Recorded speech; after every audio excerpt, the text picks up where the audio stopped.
अस्सलामु अलैकुम वरहमतुल्लाहि वबरकातुहू। इन्नल हम्दुलिल्लाह नहमदुहु व नस्तईनुहु व नस्तगफिरुहु व नऊज़ु बिल्लाहि मिन शुरूरि अनफुसिना व मिन सय्यिआति अअमालिना मन यहदिहिल्लाहु फला मुज़िल्ल लहु व मन युद्लिल्हु फला हादिय लहु व अशहदु अन ला इलाहा इल्लल्लाहु वहदहु ला शरीका लहु व अशहदु अन्न मुहम्मदन अब्दुहु व रसूलुहु अम्मा बाद। अऊज़ु बिल्लाहि मिनश शैतानिर रजीम। या अय्युहन नासु तक़ू रब्बकुमुल्लज़ी खलक़कुम मिन नफ्सिन वाहिदा व खलक़ मिन्हा ज़ौजहा व बस्स मिन्हुमा रिजालन कसीरन व निसाअ वत्तक़ुल्लाहल्लज़ी तसाअलून बिही वल अर्हाम इन्नल्लाह कान अलैकुम रक़ीबा।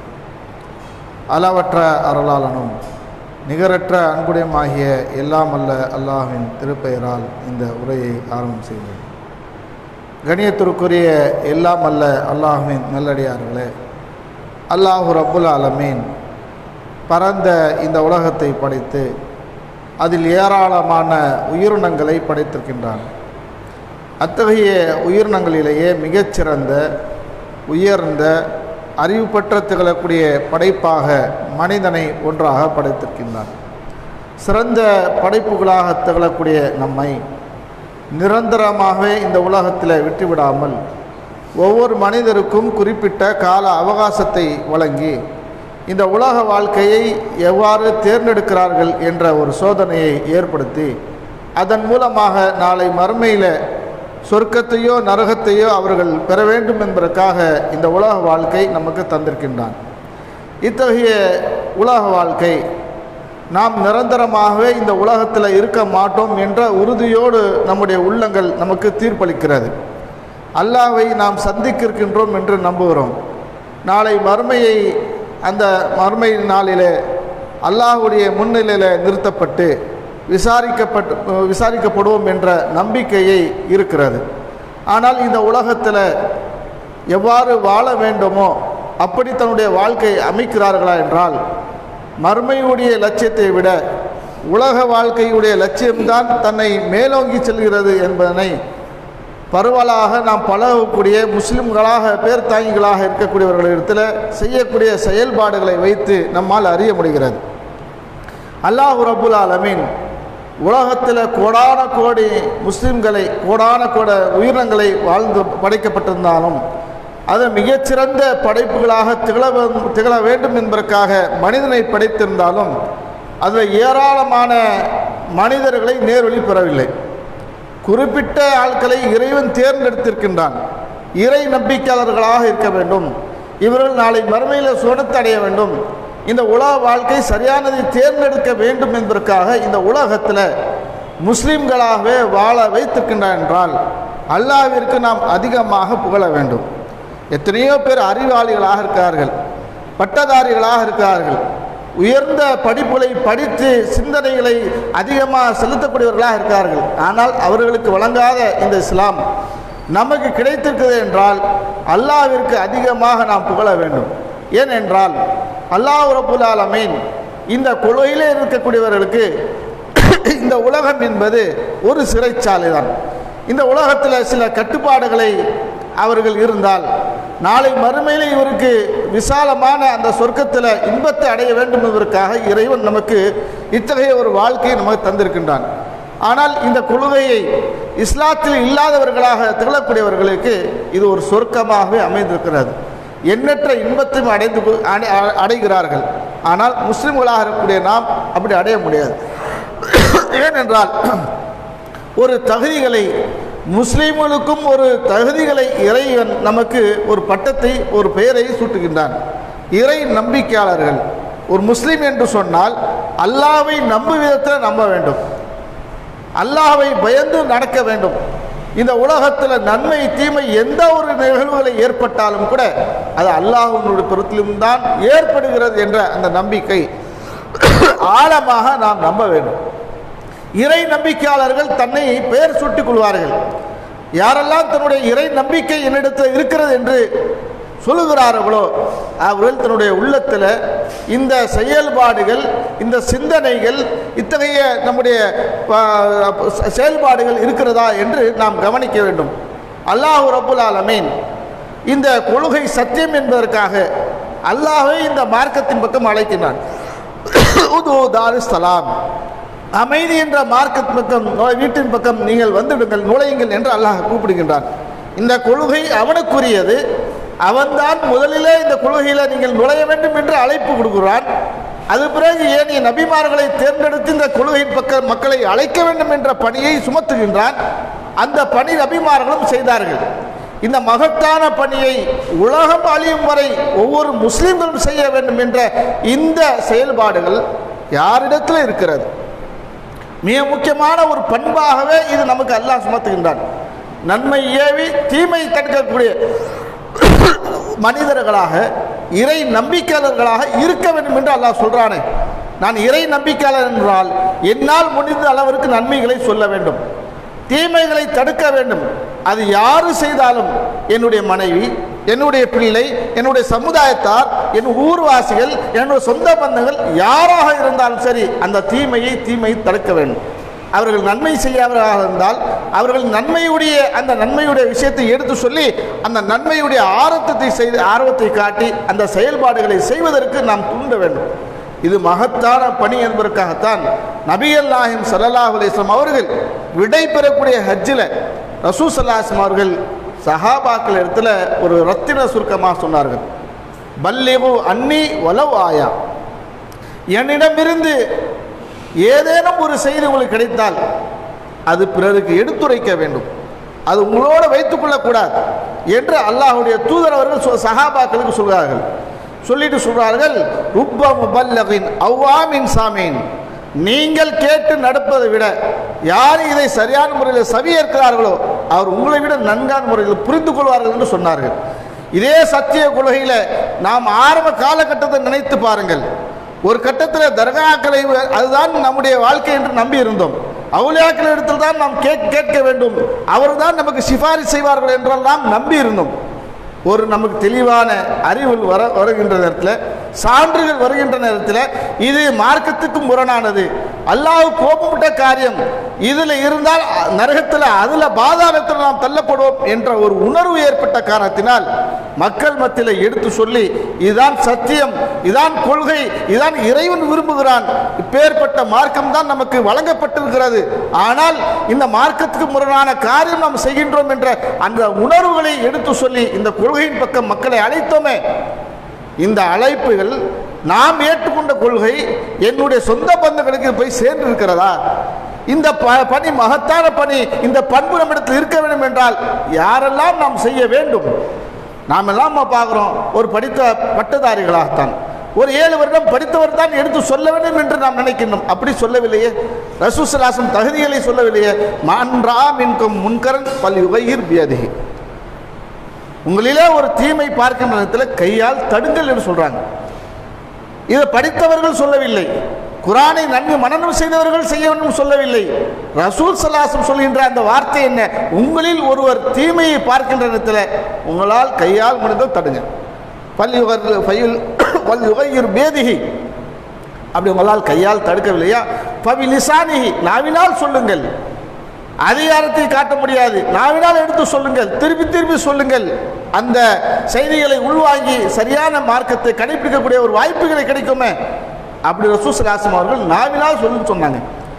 இல்லம் யஸ்ததி, அதற்கும் சக்தி பெறவில்லை என்றால் பபிகல்பிஹி, நீங்கள் மனதால் வெறுத்து ஒதுக்குங்கள். ذلك அதஃபுல் ஈமான், ஈமானில் படித்தற்ற பலவீனம் தான் நீங்கள் இருக்கிறீர்கள் என்று அல்லாஹ்வுடைய தூதர் அவர்கள் சொல்கிறார்கள். யாருக்கு சொல்கிறார்கள்? இறை நம்பிக்கையாளர்கள் இதை செய்கின்ற நேரத்தில், தன்னால் இயலாத கட்டம் வருகின்ற நேரத்தில் உன்னிடத்தில் ஈமான் பலவீனம் தான் இருக்கிறது என்று ரசூல் ஸல்லல்லாஹு அலைஹி வஸல்லம் சொன்னார்கள். அப்பேற்பட்ட பண்பை எத்தனை பேர் நாம் இதை செய்கின்றோம்? இந்த கொள்கைகளை நாம் ஏற்ற கொள்கைகளை அல்லாஹ்விடத்தில் சரியான முறையில் கூலிகளை பெற வேண்டும் என்றால் என்னுடைய மனைவி, என்னுடைய தாய், என்னுடைய தந்தை, என்னுடைய ஊர்வாசிகள், என்னுடைய நண்பர்கள் அனைவருமே இந்த கொள்கை இருந்தால் வர வேண்டும் என்றால் இந்த கொள்கைகளை நாம் எடுத்துரைக்க வேண்டும். இது நம்மால் மட்டும் வைத்துவிடக் கூடாது. இதுதான் கொள்கை என்று நமக்கு மார்க்கம் சொல்லித் தருகிறது. அது மாத்திரமில்லாமல் இந்த பண்புகள் இருக்கக்கூடிய நேரத்தில் மிகப்பெரிய ஒரு பண்பாக பொறுமை என்ற அந்த குணாதிசயம் நம்மிடத்தில் நாம் கவனிக்க வேண்டும்.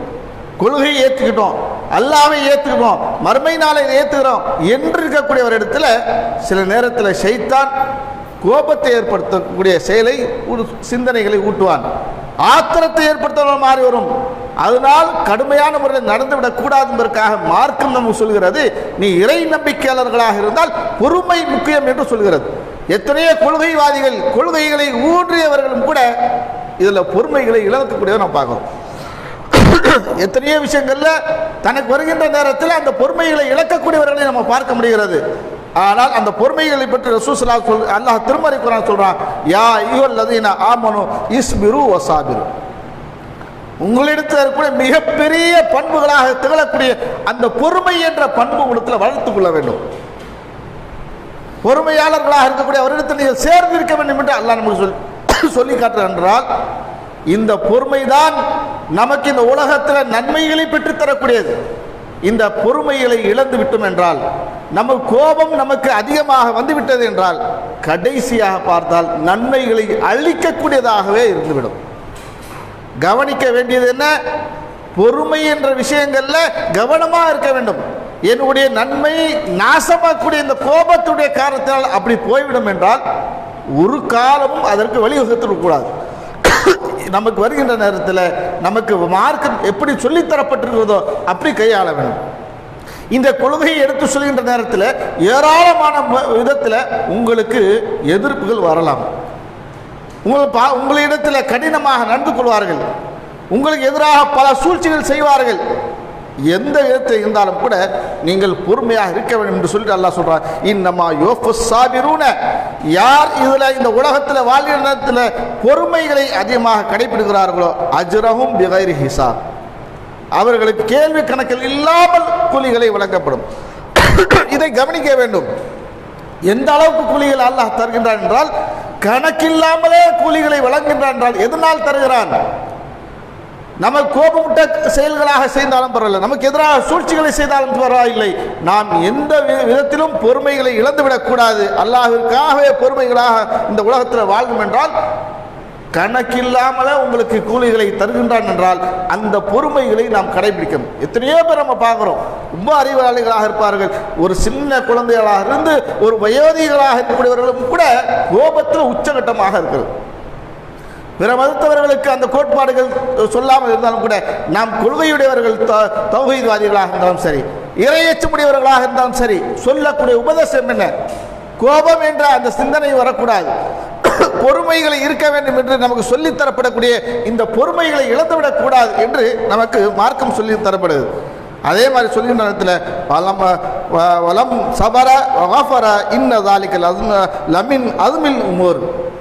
நீங்கள் பொறுமை மேற்கொண்டால் அல்லாஹ்விடத்தில் உங்களுக்கு மிக பாவங்கள் மன்னிக்கப்படுகிறது, கூலிகளை மகத்தான கூலிகளை வழங்கப்படுகிறது என்று அல்லாஹ் சொல்லுகிறார். இது நாம் கவனிக்க வேண்டிய என்ன? எதனால் நமக்கு நன்மைகளை இழந்து விடுமோ அதை இழக்காமல் இருப்பதற்கு உறுதுணையாக இருக்கிறது பொறுமையாகும். இந்த பொறுமையில் அதிகமாக கவனம் மேற்கொள்ள வேண்டும் என்று ரசூல் ஸல்லல்லாஹு அலைஹி வஸல்லம் தன்னுடைய தோழர்களுக்கு அதிகமாக சொன்னார்கள். எந்த அளவுக்கு சொல்கிறார்கள்? நபிகள் நாயகம் ஸல்லல்லாஹு அலைஹி வஸல்லம் அவர்கள், அல்லாஹ் சில நேரங்களில் சோதனையும் கொடுப்பான். இந்த கொள்கைகளை எப்படி நீடித்து இருப்பான் என்பதற்காக எதிரிகளை வைத்து உங்களை சோதிப்பான். சூழ்ச்சி செய்கின்ற நேரத்தில் இவனை தடுத்து நிற்பதற்கான எண்ணற்ற வழிகள் இருக்கிறதோ அத்தனையும் செஞ்சு இருப்பான். அதில் தளர்ந்து விடுகிறானா, இந்த கொள்கையில் அவர் பின்வாங்கி சென்று விடுகிறானா, அல்லாஹ்வை சார்ந்திருக்கிறானா என்பதெல்லாம் அல்லாஹ் சோதிப்பான். எப்படி சோதிப்பான்? பல கட்டங்களில் அல்லாஹ் சோதிப்பான். விளைச்சல்களை கொடுத்து சோதிப்பான், பொருளாதாரத்தை கொடுத்து சோதிப்பான், உயிர்களை எடுத்து சோதிப்பான். எண்ணற்ற விதத்தில் நீங்கள் உங்களுக்கு கவலை ஏற்படுகிறதோ அப்படியெல்லாம் ஏற்படுத்தி சோதிப்பான். அப்படி சோதனை வருகின்ற இடத்துல பொறுமைதான் நீங்கள் கவனிக்க வேண்டும் என்ற அந்த இடத்துல அல்லாஹ்வுடைய தூதர் அவர்கள் சொல்கிறார்கள். எந்த அளவுக்கு சொல்றாங்க? தோழரிடத்தை சொல்றாங்க, இதற்கு தலைத்து அபுதி, இறைவன் தன்னுடைய அடியாரிடத்துல பி ஹபீபத்தை, விருப்பமான இரண்டு கண்களையும் கொண்டு சோதித்தாலும் சரி, ஒரு இறை நம்பிக்கையாளர்களாக இருக்கின்றான், இந்த உலகத்தில் வாழ்ந்து அல்லாஹ்வையே சார்ந்திருக்கிறான் என்றால் அவனுடைய கண்களை இரண்டையும் பறித்து சோதித்து பார்ப்பான். அவன் எப்படி நடந்து கொள்கிறான், அவனுடைய நாவினால் எப்படி சொற்கள் வருகிறது, அவனுடைய சொற்கள் எப்படி பயன்படுத்தப்படுகிறது என்று பார்க்கின்ற நேரத்தில் அல்லாஹ் அந்த பொறுமைக்காக தரக்கூடிய பொறுமைக்காக தருகின்றான். இந்த 2 கண்ணுக்கு பகரமாக இறைவன் சொர்க்கத்தை தருகின்றான். இந்த உலகத்தில் என்னுடைய கண் பார்வை இல்லாமல் போகலாம், இந்த உலகத்தில் கண்ணை பறித்து இருந்தாலும் சரி, என்னுடைய பார்வை போனாலும் சரி, இறைவனுக்காக நான் பொறுமை மேற்கொள்கிறேன். கொஞ்ச காலம் கஷ்டப்படுவேன், தடுமாற்றம் ஏற்படும், சில நேரம் என்ன இருக்குது என்னால் தெரியாமல் போகலாம், குழிக்குள்ள விழக்கூடிய ஒரு சூழ்நிலை வரலாம், தடுமாற்றம் வருகிறால் பரவாயில்லை என்று சகித்து கொண்டு பொறுமையை மேற்கொண்டால் அதற்காக இறைவன் சொர்க்கம் தருகிறான் என்றால் இது மகத்தான ஒரு பண்பாக திகழக்கூடியது. நாம் கவனித்து நாம் வாழ வேண்டும். இழந்துவிடக்கூடாது என்றால் இந்த பொறுமை இழந்துவிடக்கூடாது. எந்த சூழ்நிலை வந்தாலும் கூட நான் அங்கே பொறுமை தான் பார்க்க வேண்டும். சில நேரங்களில் அவசரப்பட்டு பொறுமை இழந்து பேசக்கூடியதெல்லாம் பார்க்குறோம். அதில் பின்னாடி யோசனை பண்ணக்கூடியது நாம் செஞ்ச தவறு தான் என்று உணர்ந்து நிற்கக்கூடியவர்களை நாம் பார்க்க முடியுதா இல்லையா? இதை மார்க்கம் நமக்கு சொல்லி தருகிறது. அதே மாதிரி அல்லாஹ் ரப்புல் ஆலமீன் நமக்கு ஏதேனும் கஷ்டத்தை கொடுக்கிறான் என்றால் ஏதோ இறைவன் நமக்கு நல்லது நாடுகிறான் என்று நினைத்து கொள்ள வேண்டும். வியாபாரத்தில் இழப்பு வருகிறது, சோதனை வருகிறது, நோய்கள் கொடுத்து ஏராளமான நோய்களை கொடுத்து சோதிக்கிறான். அப்படி சோதனை எல்லாம் வருகின்ற நேரத்தில் இறைவன் தருகின்ற இந்த நோயை, இந்த சோதனையை இறைவனுக்காக நான் பொறுத்து கொள்கின்றேன் என்ற நிலைமையில் நீங்கள் இருந்தீங்கன்றால் அல்லாஹ் ரப்புல் ஆலமீன் அதுக்கு பகரமாக நல்லதும் நாடுகிறான் என்று அல்லாஹுடைய தூர் சொல்றாங்க. மை யுரிதுல்லாஹு பி கைரின், ஒரு மனிதருக்கு நல்லது நாட வேண்டும் என்றால் யுஸிபு மின்ஹு, அவனிடமிருந்து சில சோதனைகளும் வழங்கப்படும். ஒரு அடியாருக்கு நல்லதை அவன் இறைவன் நாட வேண்டும் என்று முடிவு எடுத்து விட்டால் சில நேரங்களில் சோதனை கொடுத்து அது பிறகு இலகுவான முறையில் அவருக்கு வழங்கப்படும் என்று அல்லாஹுடைய தூதர் அவர்கள் சொல்கிறார் என்றால் நாம் பொறுமைகளை இதில் இழந்துவிடக்கூடாது, கவனித்தோடு நடக்க வேண்டும். சோதனைகள் ஏராளமான சோதனை வந்தாலும் கூட இறை நம்பிக்கையாளருக்கு அதிகமான சோதனைகள் வரத செய்யும். குடும்ப ரீதியாக வரும், தாய் தகப்பன் மூலமாக வரும், நெருங்கிய உறவினர்கள் மூலமாக வரும், நாம் யாரெல்லாம் பழகுகிறோமோ அவர் மூலமெல்லாம் வரும். அப்படி வருகின்ற நேரத்தில் நாம் அந்த இடத்துல பொறுமை மேற்கொள்ள வேண்டும் என்பதை நாம் பார்க்க வேண்டும். அதே மாதிரி இன்றைக்கு இன்னொரு பண்பு என்னென்னா, இறைவன் நமக்கு நாக்கு கொடுத்துருக்கிறான். சொல்லை பேசுவதற்கான அந்த வார்த்தை, அந்த சொல் நமக்கு வழங்கப்பட்டிருக்கிறது. அதை எத்தனை பேர் கவனமாக நடக்கிறோம்? வாய்கள் இருக்கின்ற காரணத்திற்காக ஏராளமான சொற்களை நாம் பயன்படுத்துகிறோமே, அதை கவனித்திருக்கிறோமா? நாம் சொல்லக்கூடிய சொல் உண்மையான சொல்லா, சரியானது தானா, யாருக்கும் பாதிப்பளிக்காது இருக்காதா, பாதிப்பு ஏற்படுத்துகிறதா என்று நாம் கவனிக்கிறோமா? இல்லை. நமக்கு வழங்கப்பட்ட அதையும் கூட இலக்குகளை அந்த நாவினால் நம்ம நரகத்துக்கு செல்லக்கூடிய மாதிரி அந்த செயல்பாடுகளை நம்ம அமைக்கிறோம். அல்லாஹ் ரப்புல் ஆலமீன் திருமறை குர்ஆன் சொல்கிற இடத்துல யா அய்யுஹல்லதீன ஆமனூ இத்தகுல்லாஹ், அல்லாஹ்வை நீங்கள் அஞ்சிக் கொள்ளுங்கள் என்று சொல்றான். வகூனு மஅஸ் சாதிகீன், பொறுமையாளர்களோடு நீங்கள் பயணம் செய்யுங்கள், இருங்கள் என்று அல்லாஹ் சொல்றான். சொல்லிட்டு எந்த அளவுக்கு சொல்றான்? நீங்கள் கவனமாக இருப்பதற்காக எண்ணற்ற வழிகளை உங்களுக்கு சொல்லப்பட்டாலும் கூட நீங்கள் கவனமாக நடக்க வேண்டும் என்று சொல்றான். இதா சமயத்தும், எந்த அளவுக்கு சொல்றான்? தீமைகள் பார்க்கின்ற நேரத்தில், ஏதேனும் தீமை உங்களுக்கு வந்து சேர்கின்ற நேரத்தில் ஒரு செய்தி ஒன்று கிடைக்கிறது என்றால் அதை கவனிக்க வேண்டும். இது உண்மைதானா, இவருடைய தன்மை என்ன, இது எப்பேற்பட்டவர், இவர் பொய்யை கலந்து சொல்லக்கூடியவர்களா என்றெல்லாம் பார்த்திருக்க வேண்டும் என்பதற்காக அல்லாஹ்வுடைய தூதர் அவர் சொல்றாங்க. இதா சமயத்தும் ஆயாத்தில்லா, நீங்கள் கவனமாக நடக்க வேண்டும் என்பதற்காக சட்டத்தையும் இறைவன் இருக்கின்றான். எந்த அளவுக்கு அல்லாஹ் சொல்றான்? அந்த சபையில நீங்கள் உட்காரக்கூடாது என்று அல்லாஹ் சொல்றான். எந்த அளவுக்கு சொல்றான் அல்லாஹ்? ஒரு சபை என்பது மார்க்கத்துக்கு முரணான நடக்கக்கூடிய நிகழ்வு. அப்படி நிகழ்வுகள் ஏற்படக்கூடிய நேரத்தில் அல்லாஹ்வுடைய வசனங்கள் மறுக்கப்படுகிறது, இறை வசனத்தை இழிவாக பார்க்கப்படுகிறது. அந்த சபையில நீங்கள் உட்காரவும் கூடாது. அப்படி உட்கார்ந்தால் நல்ல பண்பு இல்லை என்பதற்கு அல்லாஹ் சொல்றான். அவங்களோடு செய்த தீமையை நீங்களும் சுமந்து கொள்ளக்கூடியது அல்லாஹ் திருமறை குர்ஆன் சொல்றான். சொல்லிட்டு அல்லாஹ் சொல்றான், இதா சமயத்தும் ஆயாத்தில்லா, அல்லாஹ்வுடைய வசனங்கள் கேலி செய்யக்கூடிய இடங்கள்ல யுக்ஃபரு பிஹா, அது மறக்கப்படுகிறது, வயஸ்தஹது பிஹா, அது கேலி ஆக்கப்படுகிறது. அப்பேற்பட்ட இடத்துல ஃபலா தஹூதுமாஹும், அந்த சபையில் எங்களை அமரக்கூடாது என்று அல்லாஹ் சொல்கிறான். எத்தனை காரியங்கள் மார்க்கத்துக்கு முரணாக நடக்கிறது, சொந்தம் பந்தம் வருகின்ற நேரத்தில் அதில் நாம் முன்னிலையாக நிற்கிறோம். கொள்கை சரி, தௌஹீதில் இருக்கிறோம் என்று சொல்லக்கூடியவரும் கூட மார்க்கத்துக்கு முரணாக நிகழக்கூடிய காரியத்தில் அதில் முன்னிலை இவர் இருப்பார். சத்தியத்தை பேசினார்களே, இது கூடாது என்று சொன்னார்களே, இந்த மாதிரியான திருமணத்தை செய்யக்கூடாது என்று சொன்னார்களே, இவருடைய வீடுகளில் நடைபெறுகின்ற நேரத்தில் இவர் அந்த காரியத்தை செய்யக்கூடியவர்களாக இருக்கார்கள். ஆனால் அல்லாஹ் திருமறை குர்ஆன் சொல்கின்ற நேரத்தில் அந்த சபையில் இருக்கக்கூடாது அல்லாஹ் சொல்கிறான். மௌலூத் ஓதுறாங்களா, கத்தம் பாத்தியா ஓதுறாங்களா, மார்க்கத்துக்கு முரணாக காரியம் செய்கிறார்களா, திருமணம் என்ற அடிப்படையில் இல்லாமல் அந்த திருமணம் மார்க்கத்துக்கு முரணான முறையில் செய்கிறார்களா, அல்லாஹ் நமக்கு உத்தரவாதம் தான் மேலோங்கியது. என்னுடைய தகப்பனார், என் சொந்த பந்தங்கள், என் ஊர்வாசிகள், என்னுடைய உற்றார் இருந்தாலும் சரி, இறை வசனத்துக்கு எதிராக யுத்த பிரகடனம் நான் செய்ய மாட்டேன் என்ற உறுதிப்பாடு அதில் காட்ட வேண்டும். அப்படிதான் இருக்க வேண்டும் என்று அல்லாஹ் சொல்றார். ஹத்தா யகூது ஃபீஹி கைரி ஹதீஸி, அந்த சபை முடியும் வரை அதில் கலந்து கொள்ளக்கூடாது, அப்புறம் பின்னாடி போ, அது அல்லாஹ் சொல்றார். அப்படி நீங்கள் கலந்து கொண்டால் நீங்களும் அந்த தீமைகளில் பங்கெடுத்தவர்கள் தான் என்று அல்லாஹ் திருமறை குர்ஆன் சொல்றான்னா நாம் கவனித்து நடக்க வேண்டும். அதே மாதிரி நாம் இந்த கொள்கைகளை ஏற்று நடக்கக்கூடிய நம்மிடத்தில் அழகிய சொல்லை கொண்டு அல்லாஹ்வின் பால் அழைக்கக்கூடிய அந்த பண்பை வளர்த்துக் கொள்ள வேண்டும். அதுதான் முக்கியமானது. வமன் அஹ்ஸனு கௌலம் மிம்மன் தஆ இலல்லாஹ், அல்லாஹ்வின் பால் அழைக்கக்கூடிய, தன்னுடைய நாவினால் அழைக்கக்கூடிய அந்த பண்பை வளர்த்துக் கொள்ள வேண்டும். வஅமில சாலிஹன், அவர் நல்லறங்களும் தொடர்ச்சியாக செய்ய வேண்டும். இப்பேற்பட்ட பண்புகளை நாம் வளர்த்துக் கொள்ள வேண்டும். என்னால் முடிந்தது என்னுடைய நண்பரிடத்து இந்த கொள்கை எடுத்து சொல்கிறேன், என்னுடைய மனைவிடத்து சொல்கிறேன், என்னுடைய சொந்த பந்த இடத்தில் நான் சொல்கின்றேன் என்ற அந்த சத்தியத்தை, இந்த கொள்கையை, இறையுடைய வசனத்தையோ நபிகளாருடைய பொன்மொழியை கொண்டு இந்த அல்லாஹ்வின் பால் அளிக்கக்கூடிய இந்த பண்பை வளர்க்க வேண்டும் என்று அல்லாஹ் நமக்கு சொல்லி காட்டணும். அதே நேரத்தில் முனாஃபிக்கினுடைய பண்புகளை நாம் வளர்த்துடக்கூடாது. அதுதான் நம்மிடத்தில் குடிபுகுந்து இருக்கிறது. பேசினால் பொய் பேசக்கூடியது, அவதூறு சொல்லக்கூடியது, இதுதான் நம்மிடத்தில் மிகைந்து கொண்டு இருக்கிறது.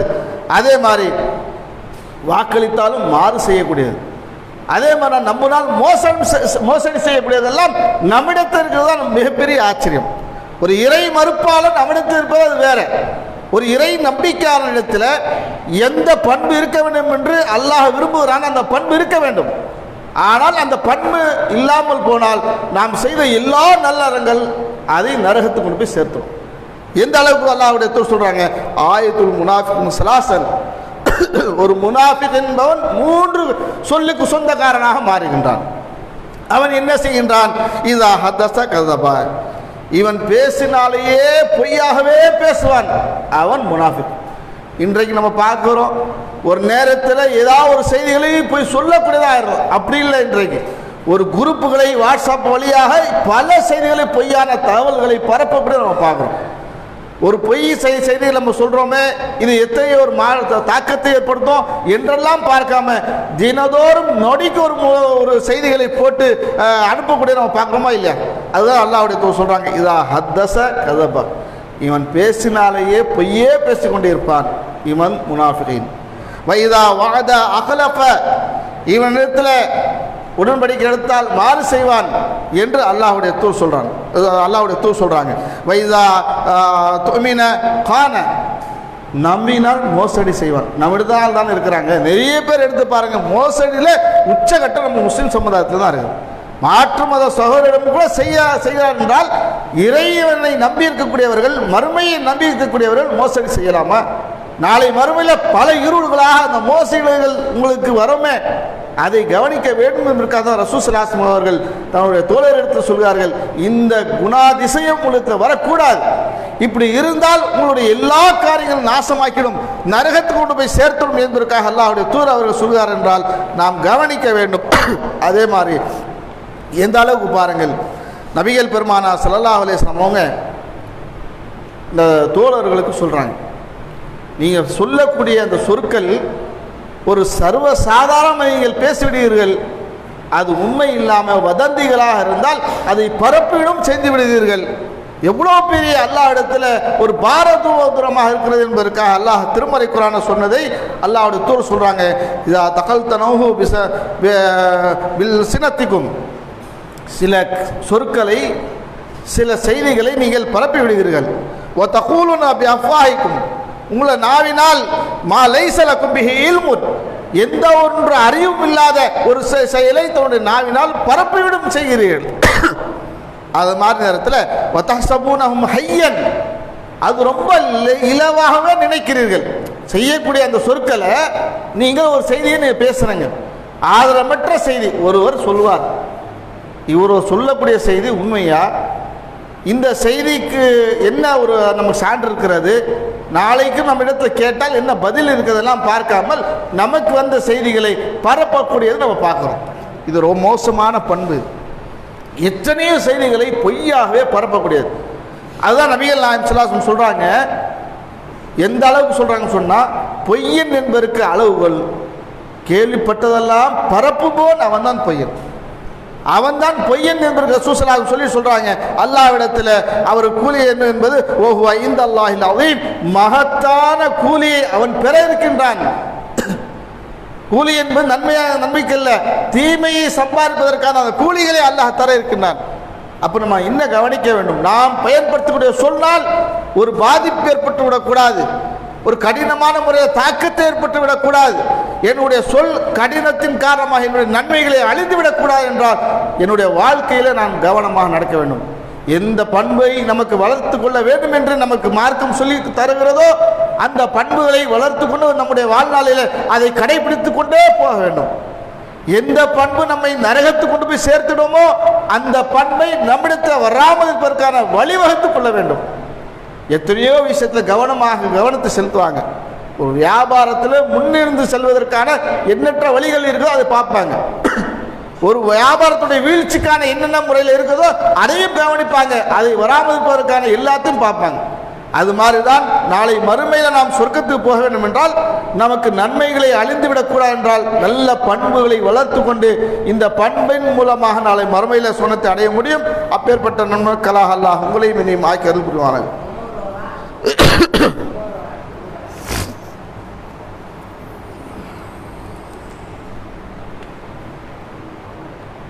கண்ணியத்திற்குரிய எல்லாம் அல்ல அல்லாஹ்வின் நல்லடியார்களே, இறை நம்பிக்கையாளர்களுடைய பண்புகள் என்றால் ஏராளமான பண்புகளை நமக்கு மார்க்கம் சொல்லித்தரப்படுகிறது.